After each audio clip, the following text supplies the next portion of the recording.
This land isn't just in your blood. It's under your fingernails and worn with pride. It's not a job. It's your livelihood. Here, overtime is all the time. But you wouldn't have it any other way. It's written into your DNA. It's what you thrive on. And while farming will never be easy, we can make it better. Introducing the Pioneer 100 series. Meaningfully different canola hybrids. It's time for RealAg Radio on Rural Radio Channel 147 on Sirius XM.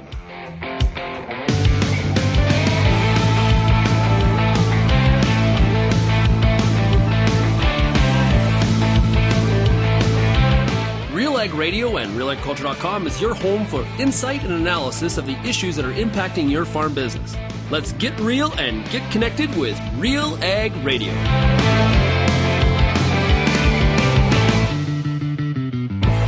Hello and welcome to RealAg Radio here on Rural Radio Channel 147, Sirius XM. I am your host, Lyndsey Smith.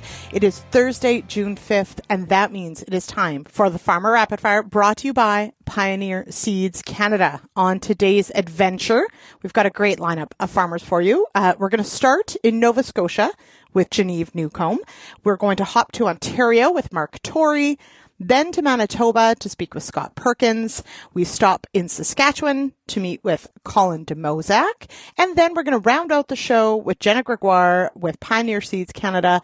She's based near North Battleford, Saskatchewan. And we'll touch base with Jenna on what's happening out there. I heard that weather, of course, has been one of the big factors this spring. I think that's probably the case for just about all of us, but it seems to be opposite ends of the spectrum. I know it's been cool in some areas and even in areas of Saskatchewan reporting perhaps a light frost earlier this week. But then we've got the extreme where some of those areas were incredibly hot just on the other side of the province. And of course, we're dealing with those terrible wildfires in northern Saskatchewan and northern Manitoba.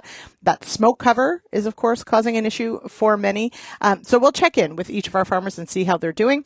Here in Ontario and into the Maritimes, we've had far more of a cool, dreary, damp kind of start to the year. Conditions I wish I could send, of course, to the prairies, but we can't. And so that has, of course, slowed down crop development. A lot of farmers being very patient, waiting for those crops to finally emerge and perhaps getting going with some of the next steps of the cropping system, whether that's weed control or maybe getting some hay done, those sorts of things. So we'll have the full gamut, I would think, with the lineup of farmers that we've got here on the Farmer Rapid Fire. As always, just before we hop to our first stop in Nova Scotia, a quick shout out to all of you listening. If you have a neighbor or a buddy who you think would be great on the Farmer Rapid Fire, we're always looking for people from different regions, people with different production systems, just to get a really great feel for farming across Canada. So if you'd like to nominate a friend or a neighbor or yourself, it's okay. You totally can. You can give me an email, lsmith@realagriculture.com. You can leave a message on the feedback line, 1-855-776-6147. Or, of course, you can find us across social media. We are on Facebook, TikTok, X, Instagram, you name it. We're there. And you can, of course, drop us a DM.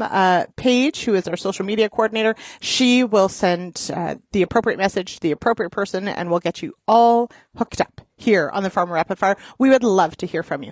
All right. Without further ado, it is time for our first stop on the Farmer Rapid Fire, brought to you by Pioneer Seeds Canada. We're going to head east. We head now to Port Williams, Nova Scotia. I'm on with Geneve Newcombe with Cornwallis Farms. Geneve, how are you? Doing great today. Thank you. You know, it's been a little while since we've had a chance to chat. What's happening at the farm?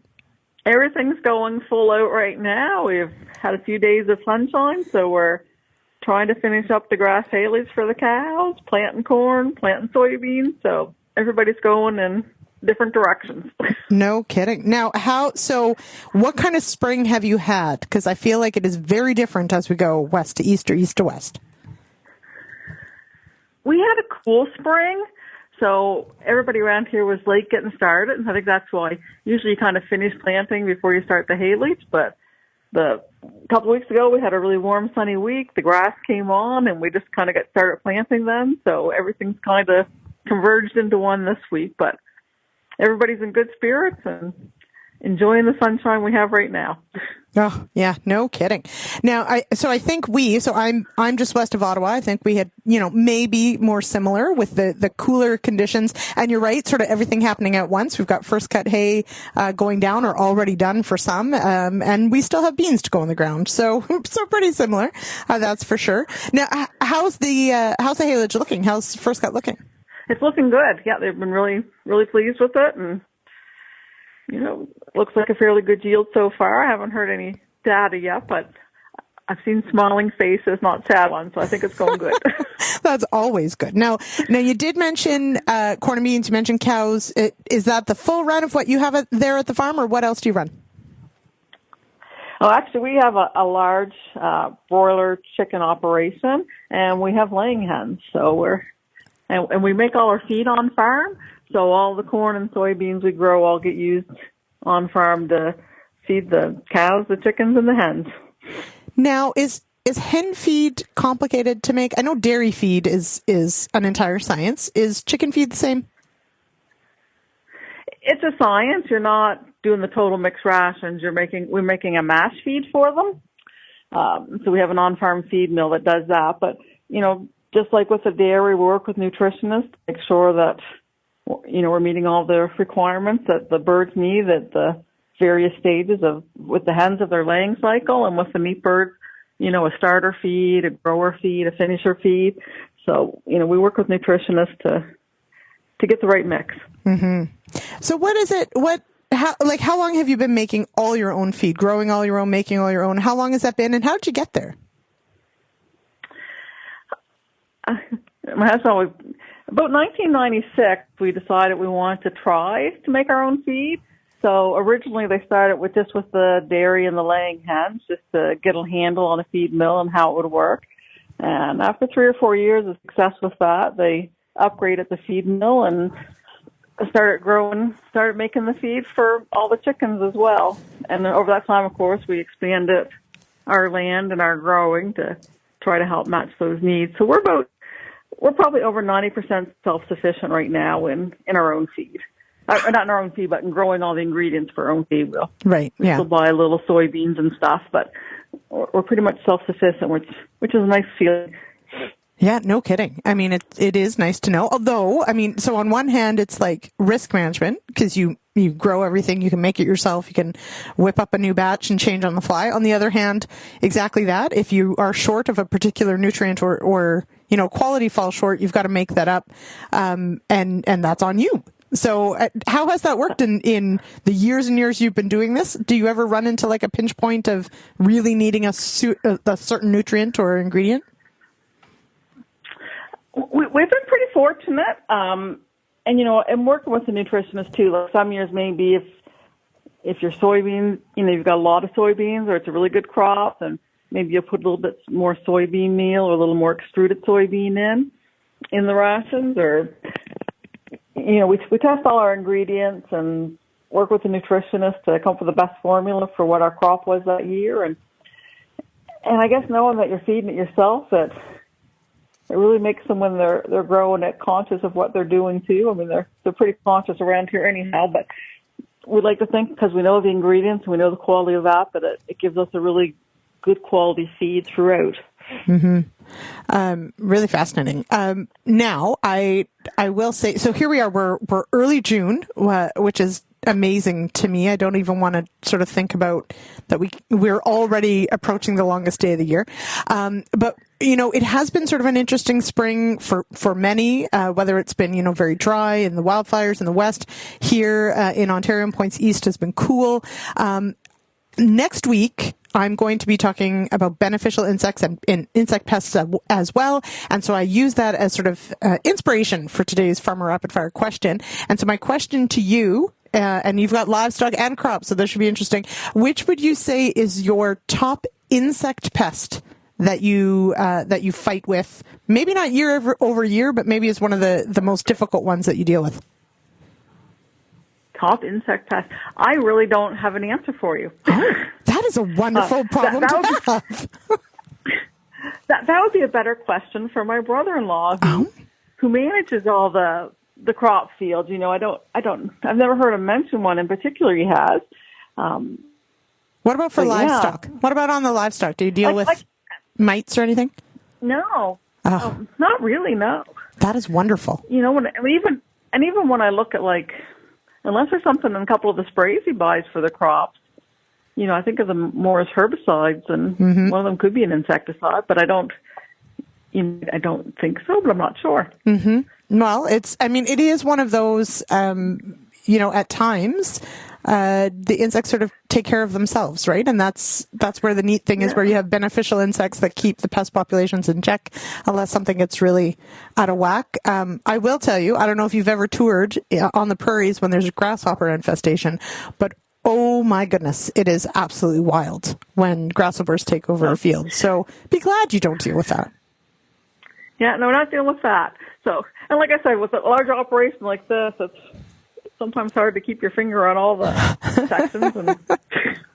Absolutely. No, I do appreciate, of course, it is a very busy time of year, and I appreciate very much you taking time out of your day. What, right now, this time of year, what is your favorite part of your daily grind? I know it is a grind, but what's your favorite part right now?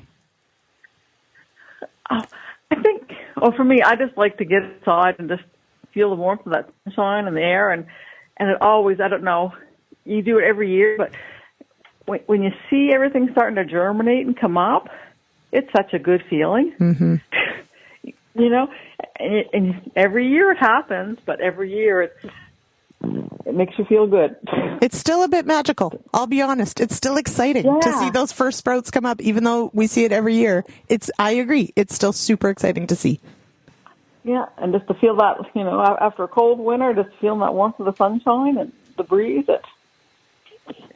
It's days like that you say, I'm glad I'm farming. Even though they're long days and lots of work happening, it's a good feeling. Yeah, absolutely. I completely agree. All right, and Geneve, looking ahead for the week ahead, what will keep you busy this week and this weekend?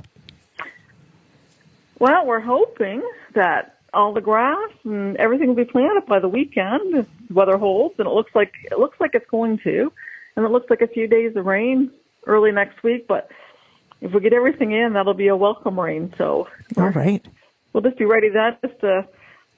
I don't want to say lay back, because there's always a daily routine to be done too, but maybe we'll have time to watch one of the Stanley Cup playoff games. There you go. There you go. Absolutely. That is a fantastic answer. And yeah, you're right. Nobody likes to, you know, completely lift their foot off the gas, but there's something nice about having at least, you know, the crop in the ground, maybe that first cut done, and take a bit of a breath. So that sounds great. Geneve, thanks so much for joining me here on the Farmer Rapid Fire. Appreciate it. Oh, you're welcome. It's always nice to chat with you.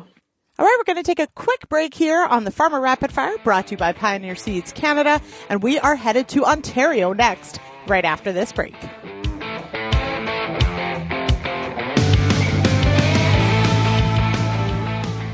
Time for a product spotlight with ATP Nutrition, the founder and CEO of the company, Jared Chambers. We're going to talk about foliar application during herbicide timing. The reason why is there's 4 natural stresses that occur in a plant. The second one is during rapid vegetative growth. So what happens just before we want to eliminate the weeds? That's when we put on a herbicide. This is a great opportunity, a second opportunity of a starter fertilizer to actually get the right balance of nutrients to really help propel that plant to drive rooting, drive vegetation, and also to help ensure that plant's healthy enough so that it can metabolize the herbicide. The plant has to metabolize and break down that herbicide so it doesn't die. That requires energy. This is a massive project we've undertaken for the last decade. We work closely with all the major crop protection companies. They supply us their actives. We do compatibilities to be sure that they're compatible in the tank. We also work with a lot of crop protection companies to look at the efficacy in the field. So we're going to go to atpag.com. Hi, I'm Bernard Tobin, host of the Soybean School on RealAgriculture.com. Throughout the year, on the Soybean School, we'll bring you timely agronomic video content from planting to harvest,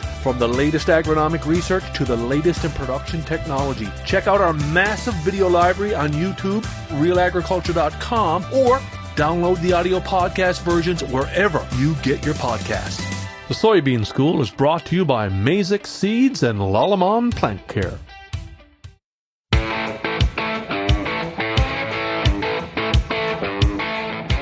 Welcome back to RealAg Radio here on Rural Radio, channel 147, Sirius XM. It is Thursday, June 5th. It is the Farmer Rapid Fire, brought to you by Pioneer Seeds Canada. And we travel now to near Woodville, Ontario. And we've got Mark Torrey on the line. Mark, how you doing? Hello, Lyndsey. How are you? You know what? I am pretty good. It is finally improving as far as weather is concerned in my part of Ontario. How has your part of Ontario been? So I'm about, 3.5 hours straight west of you. So yeah, we finally are the closest thing to a heat wave I think we've had so far this year. So I'm actually contemplating some air conditioning here shortly. I know. So it's been a stretch. We are definitely probably a little bit behind from what we were anticipating was going to be an early spring. It basically came down to just jamming the crops into the ground, and I felt like a Western farmer. We were planting around some sloughs and wet holes here in Eastern Ontario. So, but 2 weeks into the ground, the corn is finally showing its head today. I just noticed this morning. So yeah, that's good. Good times coming ahead. Yeah. So that's one of my questions, certainly. So for those listening, if you're not in the Ontario Points East area, it was a very cool, cloudy, damp May. It was not a joyous time. Yes, thank you for that. It was miserable. And certainly, been watching some farmers, some agronomists, really, counting the weeks that the corn or the soybeans were in the ground and still not emerged. And so similar situation for you. How is it looking now that it's out? Well, like I say, we are still still have some acres to plant around here. There's still some wet areas. You can tell the farmers are just waiting for the fields to dry up a little bit more before they get in and do the whole thing. So it's still ongoing. We will be planting a little bit of June corn and soybeans here, I can tell. But you don't want to talk about crops. We talk about pastures. We've got pastures here. We're watching them very intently. So yeah, how do those look? It's a mixed bag with pastures. I can tell the improved pastures over the unimproved pastures. The unimproved pastures are hanging in there. But the managed pastures, they are they're looking healthy.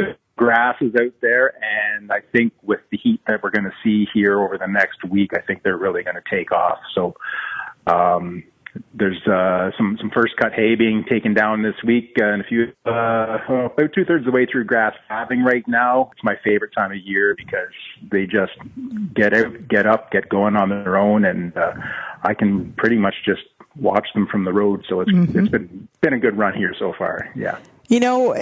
Like we lamb, we're about 3 weeks. I think we're 3 weeks, almost 4 weeks into lambing. So the bulk of it is done. Now we have panels for some shelter because our sheep are at the solar site. But I have to say, I watch people lambing in barns, and I get it when it's cold out. Great. But this time of year, I do not want to be in a barn. It is so lovely to see those animals out on grass, have their babies get up, and it's nice out, it's green out, I don't have to bed them. It's fantastic.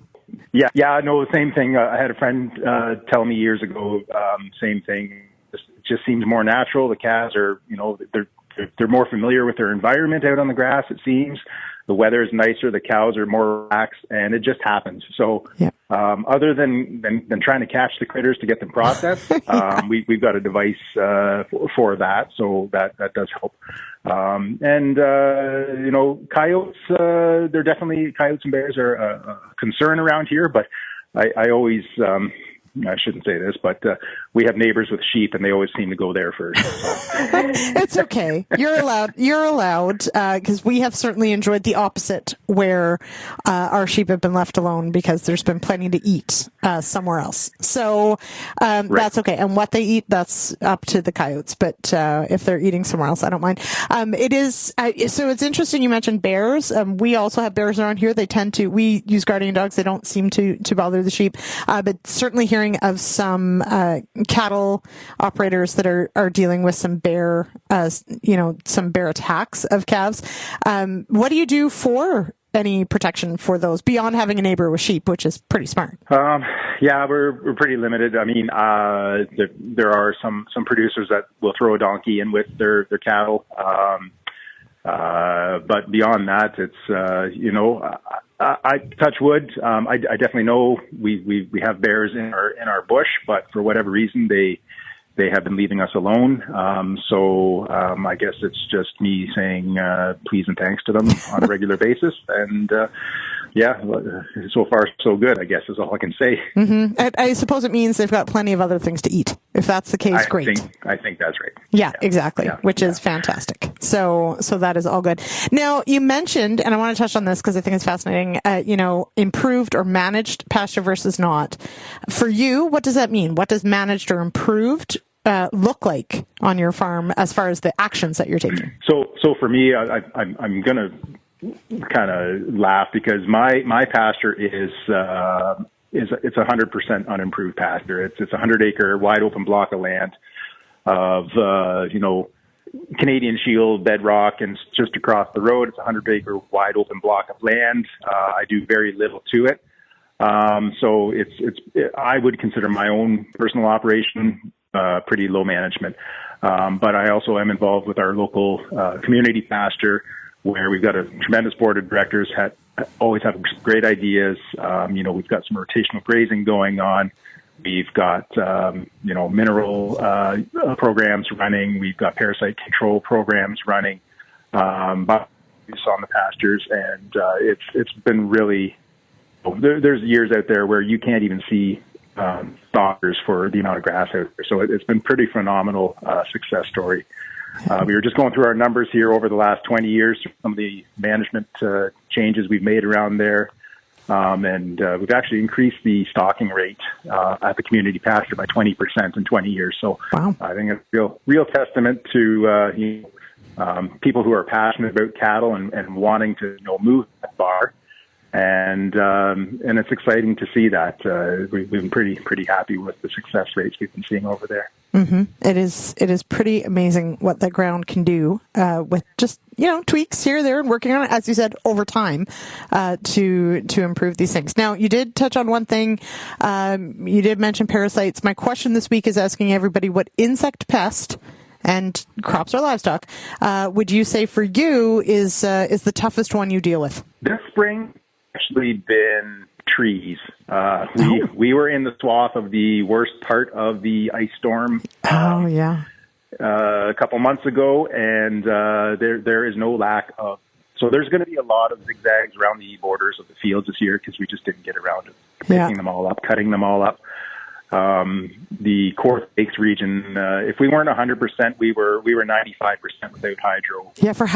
How long did you go without hydro? 8 hours to 12 days without hydro here. So it's also a great testament to invest in on-farm generators. I can attest to that for sure. Yeah, I think every time we end up with either a tornado or derecho or an ice storm, we get a little more prepared for the next one. 100%. Yep. Yeah. You learn to do by doing, isn't that what they say? Yeah, something like that. And those generators sure do come in handy. Yes, because frankly, you got to keep some things running, and sometimes that's the heat. So there you go. All right. I've never known trees to be a pest until now. So I'll mark that down as a first. It's a new one for me too. Yep. Yeah. All right. Okay, Mark. Take care. Have a wonderful week, and we'll talk again. Thanks so much. Thanks so much. All right, we're going to take a quick break, and then we'll hop over to Manitoba after this break on the Farmer Rapid Fire, brought to you by Pioneer Seeds Canada.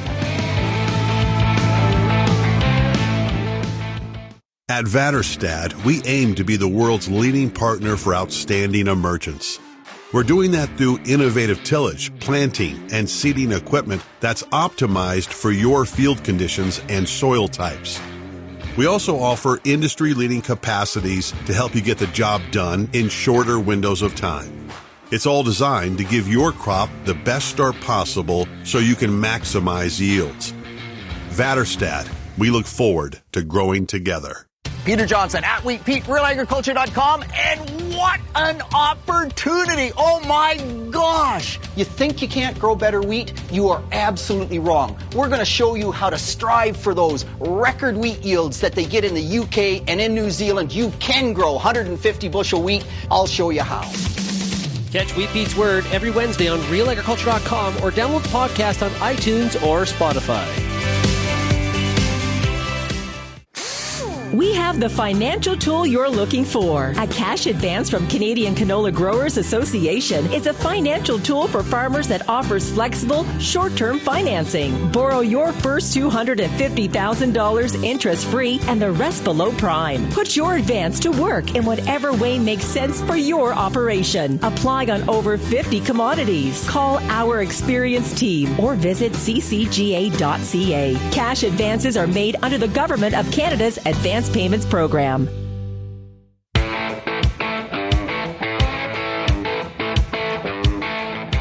Welcome back to RealAg Radio here on Rural Radio, Channel 147, Sirius XM. I am your host for the day, Lyndsey Smith, and it is the Farmer Rapid Fire brought to you by the Pioneer 100 Series, the highest yielding Pioneer brand canola hybrids ever. This isn't just better canola, it's different canola. Contact your local Pioneer sales rep or visit pioneer.com/100 series, that's 100 series, to learn more. Joining me now from near, well, I'm going to say it's Elgin, Manitoba, but Scott, you can tell me if that's wrong. It's Scott Perkins. Do you say Elgin or Elgin? Elgin. Okay. You were right. Thank God. Okay. So I lived in Saskatchewan for a while, and for some reason they say Elgin, and I don't know why. Oh, weird. Yeah, well, there you go. Looking at you, Lumsden. Okay, there you go. Anyway, Scott, how goes things? It has been an interesting spring in Manitoba. It has, yes. I mean, we've been fortunate to get a little rain delay in mid-May, so we do have moisture, so we're very appreciative of it. But all in all, a pretty smooth May and seeding season for most farmers in southwest Manitoba. Got going right near the end of April. Seeded probably just over half the crop, had a rain delay, and then got the second half of the crop in, and most guys wrapped up, about last weekend. So. Yeah, not bad. That sounds pretty good, actually. No. Yes, yeah, no, it's been hectic and busy, and the weather has been relatively cooperative. Again, in southwest Manitoba, our hearts and minds go out to the people to the north that are struggling with some lack of moisture. Yeah, no kidding. And certainly those wildfires, lots of people displaced, Flin Flon, of course, under evacuation. Have you noticed a lot of smoke where you are? Are you on the track of where the smoke is? Because even here in the Ottawa Valley, we had smoky conditions or under smoky conditions. So it is reaching this far. Yeah, we had really, really smoky conditions on Friday, Saturday, Sunday. This past weekend. It was really thick, almost eerie. Yeah. So I can only imagine what it's like farther north. But yeah, we did have a few days that the wind pattern had changed and brought a bunch of that wind down here. Mm-hmm. Now, you also had incredibly hot conditions. Has that sorted itself out, and did it stress out the crop that was in the ground? Yes, it was extremely hot in the first part of May. Almost to the point where it hurt some of that crop as it popped out of the ground. The cereal crop looked really brown, the first 1 to 2 leaves. And then we cooled off. We got a bit of moisture, and crop recovered. And from that point on, hasn't looked back. We're down into the low teens now, maybe more normal conditions. Of course, we've got the wind that it's spray season. So, yeah, it's just working with Mother Nature and figuring out when to spray. But yes, the crop has recovered from some of those hotter conditions, and we're back to normal. As it so wind-wise, So we always talk about, you want a little bit of wind for dispersal. You don't want too much wind for off target, and you don't want an inversion, so you don't want it too calm. Are you a morning sprayer? We're never happy. Yeah, that's exactly right. Does it tend to be this year anyway? Has that meant early starts or middle of the day? Or are you waiting for evening? How has it worked this year? Yeah, we're just in the beginning of the, post-emergent spraying here. So mornings have been good. Evenings have been good. We've had a couple of absolutely crazy windy afternoons. But the forecasters do a really good job of forecasting wind, actually. So I'll take that as a win, and we'll work with the evenings and mornings as we can, and hopefully we get a few nice days in there. But it's really just the start of spray season. So give us another week, and we'll be panicking and wondering if it's ever going to calm down, or when are we ever going to get to go to the field? Yeah. You're chasing. Spraying is one of those. I don't know. I mean, yes, seeding is a stressful time, but spraying is like there's rain in the forecast, and what if a shower comes through, and what if the wind picks up? And it's worse because you'll have a day where it's sunny and dry, but yet you can't do anything. That's right. From a spraying perspective. So you got to sit on your hands. It's an interesting season, and it never ends. Yeah. The sprayer is the first thing that comes out in the spring and the last thing that goes away in the fall. Yeah, it is. It's been fascinating, I think, to watch the amount of acres that get put on the sprayer for all sorts of things, right? I mean, you're using your sprayer for, herbicide, but there's fungicide, there's perhaps fertility. There's it really is it gets the miles on it. Absolutely. Yes, it does. Yeah. It's goes across most fields 4 to 5 times a year. Yeah. Wild. Now, on that note, that's actually my question this week is, I'm starting to think about insects, both good and bad, but I'm going to focus on the pests. And I know, this time of year, some people are going to be coming off sort of that flea beetle pressure, or maybe just heading into it, maybe cutworms, but I'm asking everyone, for your farm, what has been one of the toughest insect pests to manage at any time of the year? It doesn't have to be a seedling pest. Ooh, I'll go with 2. I'll go with one that you can't see and one that is always in your face. So wireworms, one that you never really know if you've got it or not. So we kind of take a proactive approach on wireworms using an insecticide in our cereal crops, and of course on our soybeans as well. And then of course you've got Lumiposa and products in canola as well. But anyway, taking a proactive approach at basically expecting that they're there because they're in patches, and some of the surveys that have been done show that they are in our soils in southwest Manitoba. So from that, that's a bug that you don't know if it's there. Right. And then grasshoppers would be the other one. If we get into a drier cycle and drier year, we'll see grasshoppers, and trying to control those or look after them early in their cycle before they can fly. We didn't have a bad grasshopper population last year, and we're hoping that we get enough moisture that we don't have it this year, but that can be one that can be quickly devastating, especially if you've got some sandier land as well. But just a comment on flea beetles, everybody's seeding their canola just a little bit later every year, it seems, trying to stay away from those flea beetles. It seems that the flea beetles love that canola that comes through some tougher conditions. There was a little bit of canola seeded before the rains in mid-May, and those are the fields that are having flea beetle pressure on them. Some of them have been sprayed, some are just being monitored. We have not. We only had one field in before that rain, so we've been monitoring it, and it seems like the flea beetles haven't been bad. But even spraying fields post-emergent, you can see flea beetles on the windshield of the sprayer, so we know that they're there. Hopefully the chemicals that are on the seed will do their job.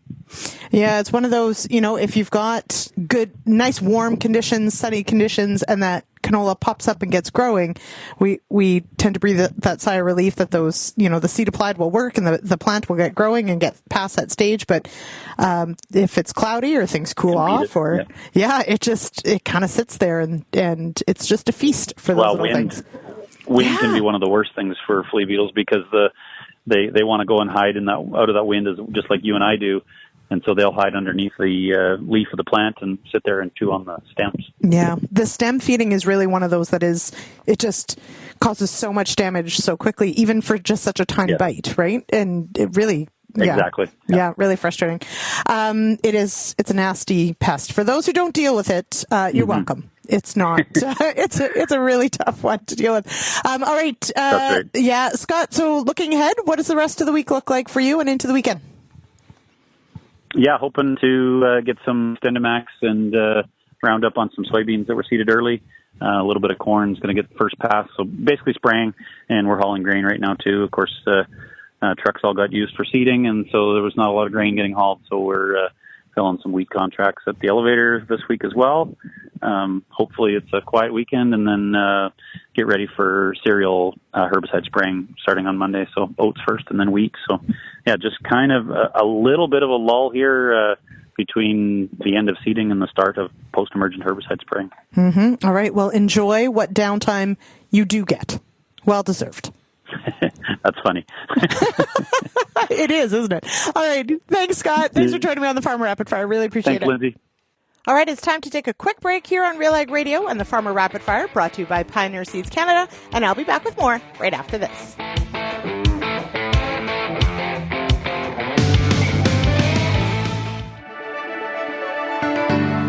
Built on over 100 years of seed innovation and unwavering commitment to farmers, Pioneer 100 Series canola hybrids deliver a step change in yield performance and agronomic traits. This isn't just better canola, it's different canola.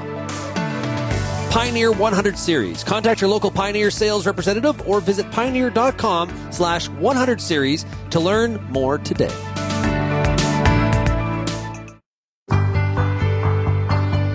It's summertime, and you've got a lot of important decisions to make when it comes to your corn crop. Let the Corn School on RealAgriculture.com help guide you through those big decisions with input from leading experts in the field. If it's spray timing, disease identification, or any other field issue, the Corn School's got you covered. The Corn School on RealAgriculture.com, brought to you by BASF and Pride Seeds.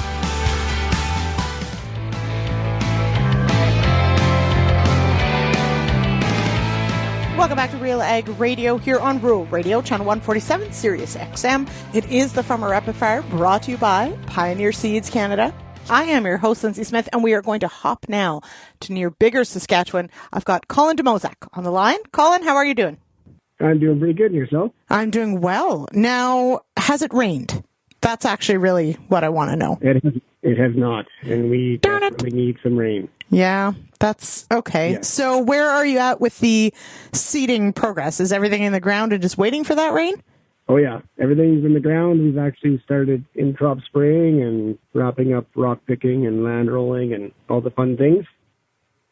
So has anything made it out of the ground? Oh, yes. Oh, good. Oh, yes. Everything's germinated, and I think we can hold on for a little while yet, but we're going to need some rain really soon. Yeah. So now what's all in the crop mix? Like pulses, cereals, what all do you grow? We got red lentils in this year, wheat, canola, black beans, and fall rye. Whoa. Black beans? Yeah, that's something new this year. We're just trying it out. Okay, so that sounds very far from the area that I know that most people would be growing black beans. So what made you decide on that? I just like them, and I like pulses in general, and I thought maybe if we could give it a go, it might be a fit for us. That's super cool. Lentils do well here, so I thought maybe black beans might too. Yeah, very much so. Now, what I have learned about edible beans, which I didn't really entirely realize until, well, embarrassingly recently, is not all like edible beans leave much nitrogen behind. So they'll fix their own, but maybe actually even need nitrogen. So how do you handle the fertility question when you start adding maybe non-traditional pulse crops to the mix? Yes, well, black beans, they require quite a bit of N versus other pulses. And that was new to me as well. But apparently they do fix a little bit of nitrogen, but they are lazy. So I don't think they're anything like a faba bean or a pea. Yeah. So you have to add a lot of nitrogen. But I don't know, I just like them. They're an interesting crop and something that's quite marketable right off the combine pretty much. Mm-hmm. So.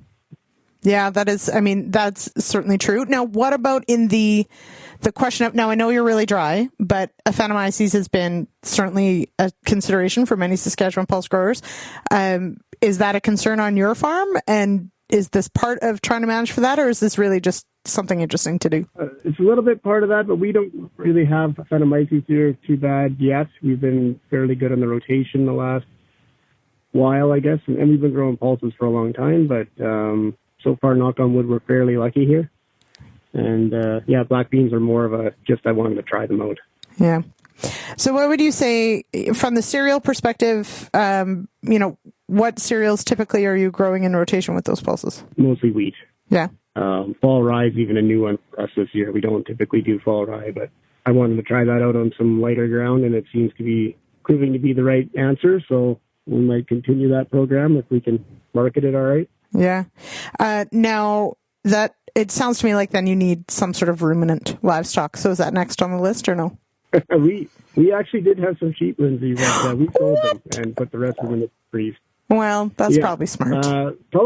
Probably what's going to happen is some cows at some point, but that's more my hired man's thing. I don't really like. I like going to the beach in the wintertime. Mm-hmm. So livestock get in the way of that a lot for me. They do. Like, you can leave for a little while, but you can't leave for very long. And it's very stressful when you leave. Right. Yeah. So that is much smarter. And also really smart to have somebody else have it be their thing. That's, very smart. That's correct. I support it. Okay. That's right. Yeah. Although maybe get more cows in like a year or two when they're not quite so expensive. The prices out there are absolutely mind-boggling. It is crazy to me, actually. Yeah. It wasn't like this a few years ago, and now I'm like, wow, it's expensive to get into animals. Yeah, now is not the time to get into cattle. If you've got them, hats off to you. No. Now is not the time to get into them. Yeah, for sure. Now, so one thing you mentioned, selling off the combine. When you're thinking about the crop mix that you put together, I mean, how much does, the marketing window weigh into that decision as to how much you put in of each crop? I don't think that really matters as much. Like, we follow a fairly good rotation here, and I just have to do better on my marketing end as to when and where it's leaving and for how much. The how much part, again, probably the hardest part of that. That's correct. Yeah, not something we all control, but we wish we could. Okay. Now, you do have, as you mentioned, a quite diverse cropping system there. And my question this week has to do with pests. And yes, beneficial insects are great, and we're going to talk about them next week on the agronomist, etc. But I want to ask which pest, and it doesn't have to be an early season pest, but which insect pest is your biggest challenge on your farm? Probably grasshoppers when they come around. Weed beetles for some, I guess, around here, but we typically put our canola in last on our farm, and we don't have as much of a problem as some of the neighbors do with weed beetles. So probably grasshoppers were my big concern last year. And if it stays dry like this again, it could be again this year too. Yeah, it is a pest that really does like those dry conditions and builds year over year. That's for sure. Yeah. And have you had to control for grasshoppers in the last couple of years? I have, a little bit, especially last year. Yeah.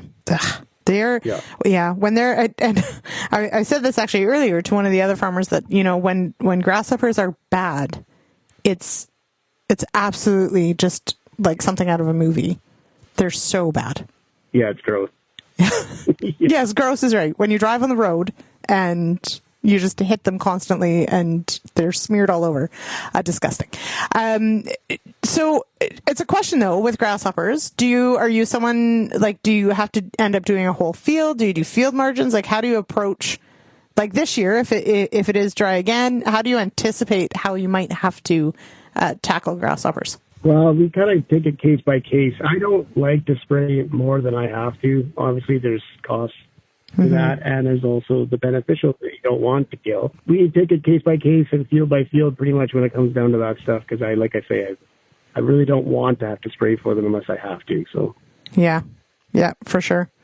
It is you're right. I mean, there's a cost, yes, but we like to keep our friendly insects alive. Yes, that was part of the other cost I was talking about. You don't want to wipe those friendly ones out, right? And they can be beneficial for sure. So yeah, absolutely. I learned that a lot of things eat grasshopper eggs.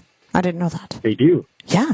So like some grasshoppers, good, because the eggs are a food source for good insects and other things, but too many, not so good. Too many, not so good. Yeah, that's what we're going with. All right, Colin. Looking ahead to the rest of the week into the weekend, what'll keep you busy? We are putting stuff away and getting ready for the lake and in crop spraying at the moment, and we're on the hunt for some more combines. So. Oh. I've kind of put the brake a little bit until we get some rain. So. Well, yeah, it's making purchases when it hasn't rained, not always advisable. That's correct. Yeah. Okay. Well, I shall, if I can, I'll send you rain. And thanks so much for joining me today. I would appreciate that. Thank you very much. Okay, I'll do it again. All right. Have a great day. Take care. All right, we're going to take a quick break, and I'll be back with Jenna Gregoire of Pioneer Seeds Canada right here on the Farmer Rapid Fire right after this quick break.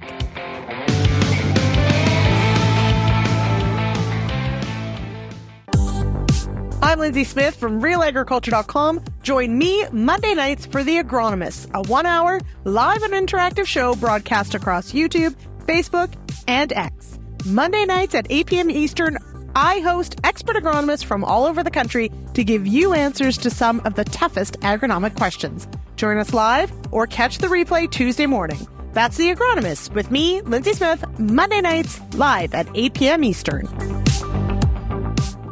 How's your seed quality? What should you treat with? What about herbicide carryover and environmental concerns? Spring is here, and you've got a lot of things to think about in regards to your pulse crop. The Pulse School on Real Agriculture has information and advice for all these questions and more to help you navigate this season. Brought to you by BASF.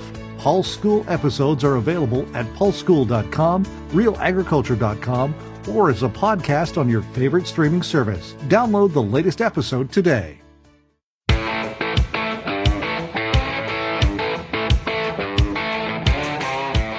Welcome back to RealAg Radio here on Rural Radio, channel 147, Sirius XM.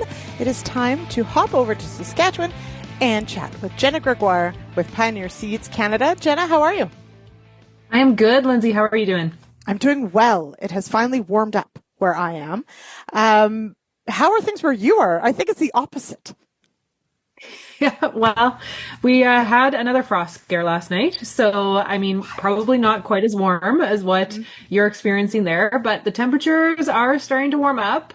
For today, I want to say it's almost 20 degrees. So, I mean, we've really had a big swing going from 2 degrees to 20 in about 6 hours here. So, yeah, that's what we're dealing with up in West Saskatchewan. Now, okay, so very cool to cold. And this is, of course, early June, but this is not the first frost since sort of spring has sprung. So what does that mean for the crop that might be emerged out there? It's really a mixed bag. So we had some guys who were seeding canola the end of April, beginning of May. And yep, they had a frost about that May 10th-ish. May 15th-ish up in there. And there was definitely some frost damage. There was some reseeding that had to happen. And then, of course, you know, we waited the allotted time, seeing if that new leaf was coming again. And in a lot of cases it was. And now it's kind of getting hit for a second time. So there's definitely no lack of stressors on our plants out there. And then you kind of mix that in with drought conditions in a large portion of my territory. And you can definitely see that things are struggling a bit out there. Mm-hmm. Absolutely. So we've also heard and seen, smoke cover from the wildfires as well. And as you mentioned, very dry conditions in many parts of the prairies and specifically Saskatchewan. We are hearing, and for different reasons, but there's been, for many farmers, delayed emergence for some of their crops. So seed is in, but it's not necessarily coming up out of the ground. For your area, of course, it's a lack of moisture. What do we think about when we think about, that delay in emergence? Well, of course, everybody gets really anxious, right? June hits and everybody thinks, oh, I should be in crop spraying. But we're going to have to kind of take a seat and wait a little bit and give those plants a chance to hopefully have a rain shower to get things going. And if there is no rain that comes, that may be a totally different conversation. But the other issue that comes up is that a lot of these guys seeded still earlier in May, and a lot of seed treatments. Your coverage is about 35 days, right? Yeah. So it's just another thing for growers to be mindful of, because as it does come out of the ground, you may want to take a closer look on it, make sure that there is no insect feeding on that, because you might be at the tail end of your protection there. Mm-hmm. Definitely a consideration if it sits. Now, is there a difference? It's sitting in, let's say, dry soil. Is there a difference if it's warm and dry or cool and dry, or do we still sort of use that 35 days-ish as our window where we can count on that protection? 35 days is what you will see if you read the policy. So 35 days is what we go from. As soon as it goes in the ground, doesn't matter if it's hot and dry or if it's wet and cool, 35 days is what you can kind of expect. In different conditions, of course, you might see a little bit more, but it doesn't really matter because you have to kind of make a line in the sand, and that line in the sand is 35 days. Yep. Okay. So that is helpful. And it does mean, certainly for those fields, it might mean more careful scouting early on to anticipate potentially some of those issues that could pick up. So certainly a concern. You did mention, though, wanting to maybe get out there and get those herbicides on something like a stressed crop, like one that's perhaps just been through a light frost, even if it is light. What if, do you delay in that sense? What if the weeds did get some moisture and are germinated and are growing? I know this is a tough call that a lot of farmers have to make. Yep. So that is absolutely the question of the week. Of course, you combat that with probably hurricane force winds that we've had for the last week. And today is really the first day that the winds have calmed down. So even though there was a frost, everybody's calling and saying, I need to spray, I need to spray. And my question back to them is saying, do you really need to spray, or do you just think you need to spray because it's the first nice day that we've had? Yeah. In all these situations, because it was so cold last night, those plants are going to start to shut down and they won't uptake the chemical as good as if it was a warmer day outside, of course. So unless they are at the opposite, they're getting to the end of their staging on that crop, my recommendation definitely would be to wait, because nobody likes throwing money into the wind. And that's kind of what you'll be doing if you spray too quickly after a frost. And, if there is a chance, and maybe there is a chance in some spots that there could be a shower floating through, something like that will definitely just help that crop. And the less stress that you can put on it, definitely the better. So my question would be, do you actually have to spray, or are you wanting to spray? And if you can delay, that little extra time will really make a big difference on that crop. Yeah, absolutely. Now, and it's important to think about, obviously from the crop's perspective, you don't want to add a stress, as you mentioned. But those weeds, they went through that cold temperature as well, and we want them to be actively gearing up and growing to take in that herbicide, so it's actually the most effective. So really important, I think. And it's a really good question. Do you have to, or do you feel you should? Right. Because yes, it can be hard when there's a lot of acres to cover, to be patient, but sometimes patience pays, that's for sure. Okay, now, of course, in this next week, I do hope that it rains where you are, Jenna, and if I could send it to you, I would. But what will you be scouting for over the next week? The next week, we're keeping an eye on flea beetles, especially after a frost. You tend to see them attracted to those canola plants a lot more. So I'm definitely keeping a really close eye on flea beetles for the area. And then the other thing is just overall emergence, really trying to assess plant stand and see if there was any misses. The favorite thing for a lot of farmers to do is to call me, the end of July, beginning of August, and saying, oh, I got a miss here. What happened? And, it's pretty impossible to try and figure that out when it's 2 months after the fact. So, anything like that, just trying to keep an eye on to see how even the plant stand is out there. Mm-hmm. It's a very excellent point. Get out there now so that you can help identify, was it a seeding issue? Was it an insect issue? Better to look now. Absolutely. All right. Jenna with Pioneer Seeds Canada, thank you so much for joining me here on the show.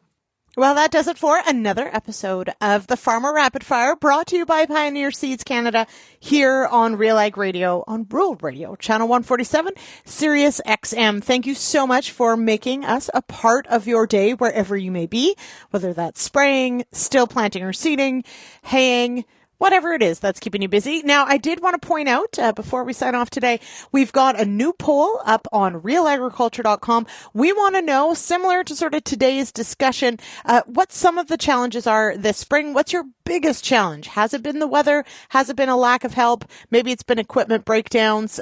You heard this week about space weather interrupting your GPS signal. So we want to know. Join us over at realagriculture.com and weigh in on our poll, if you will. All right, I'll be back tomorrow for the issues panel. We'll chat with you then. And in the meantime, give us a follow on social media at Real Agriculture. Cheers, everybody.